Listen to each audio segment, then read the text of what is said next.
Ciao a tutti e benvenuti in questo nuovo video. Oggi parleremo delle serie limitate e numerate di Casa Rolex. In tutta la storia di Casa Rolex conosciamo soltanto tre serie limitate e numerate. Parliamo della prima serie limitata di Casa Rolex, il Rolex Datejust 4477, il primo Datejust in full gold giallo in soli 100 esemplari. Questi 100 esemplari erano stati incisi con il proprio numero sul fondello della cassa.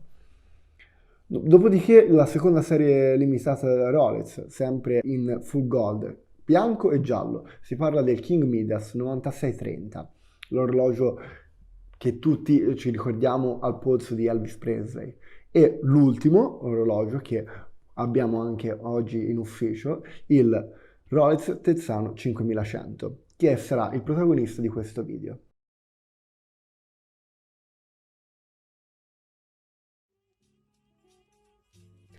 Siamo negli anni 70, durante il boom dell'era del quarzo. Il mercato trainante era il mercato asiatico, il mercato giapponese, che aveva appena buttato, diciamo, tra virgolette, sul mercato questi orologi ultra fini con vetro zaffiro, forme molto squadrate.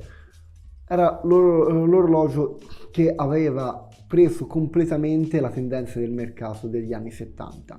Rolex in quel periodo storico aveva in produzione due orologi che ad oggi sono riconosciuti come iconici, sto parlando del 6263 e del 6265, però non rispecchiavano assolutamente il mercato dell'epoca. Perché? Perché il 6265 e il 6263 sono orologi comunque sia a carica manuale, vetro sempre plessi, quindi bombato, molto alto, cassa anch'essa molto alta. Era veramente un flop per quel periodo storico.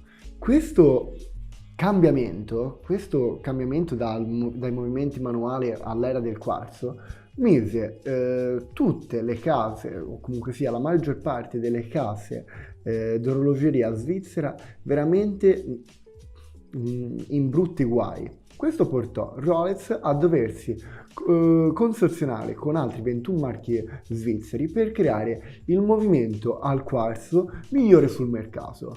Proprio per questa ragione, questo movimento venne chiamato Beta 21. 21 erano il numero delle case di produzione svizzera che avevano aderito alla creazione di questo movimento al quarzo per orologi dal polso. Questo movimento venne messo a punto nel 1966. Era un movimento che batteva a 8192 Hz. La cosa più strabiliante del Beta 21 era il movimento della lancetta dei secondi. Questo movimento della lancetta dei secondi era talmente fluido, talmente pulito, che era superiore addirittura al miglior movimento meccanico dell'epoca.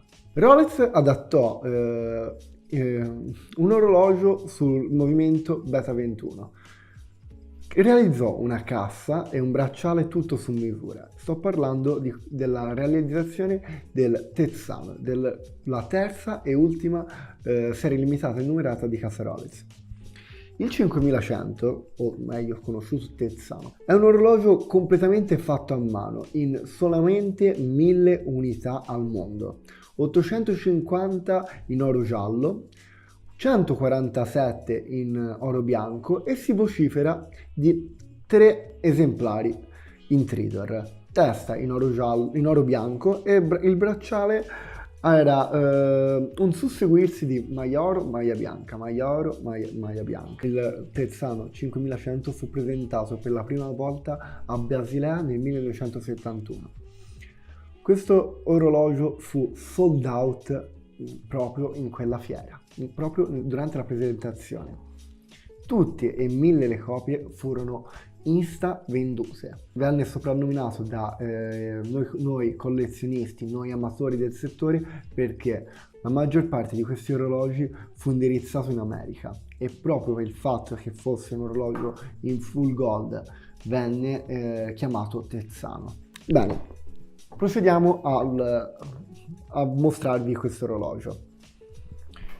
Come detto in precedenza, questo orologio è completamente fatto a mano, sia la corona che la ghiera, tutto completamente fatto a mano. Come vedete dietro nell'ansa c'è il numero della serie limitata. Questo è il 219esimo esemplare mai creato.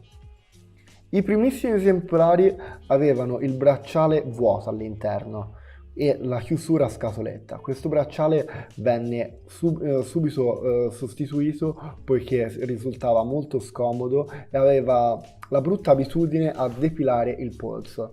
E non avete idea di che dolore sia averci un bracciale che ti strappa completamente i peli dal polso. Come potete vedere, questo orologio è stato prodotto con il quadrante bianco, nero o blu. Alcuni esemplari si conoscono addirittura con il quadrante con gli indici in brillanti.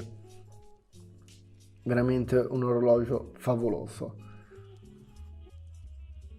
Una cosa molto affascinante, molto particolare di questo orologio stava, oltre che nella scatola fantastica e nella garanzia, chi comprava questo orologio riceveva un invito da casa Rolex. In questo invito c'era scritto ciò: nella nostra sede di Ginevra c'è un Golden Register, un Who is Who dei nostri clienti che orgogliosamente contano un Rolex Quartz tra i loro beni più preziosi. Costituiscono il Rolex Quartz Club, uno dei più esclusivi club che si possono immaginare. Perché così pochi di questi orologi rivoluzionari vengono realizzati? I membri del club sono sempre benvenuti a Ginevra. Alla loro prima visita sono invitati a firmare il Golden Register e possono godersi un tour personale nella sede mondiale di Ginevra. Questo invito era fatto perché il Rolex Tezzano 5100 era l'orologio più costoso in assoluto del listino Rolex. Non c'era ancora stato un orologio più costoso di questo. Il Rolex questo lo sapeva bene che chi comprava questo orologio comprava un simbolo di ricchezza, era praticamente l'orologio che concludeva la collezione degli orologi più importanti di una persona. Comunque, tutte le informazioni su questo video le potete trovare sulla library, vi lascio il link in descrizione, la più grande enciclopedia online al mondo su Rolex Vintage. Vi invito a lasciare un like e a seguirci nei prossimi video. Ciao!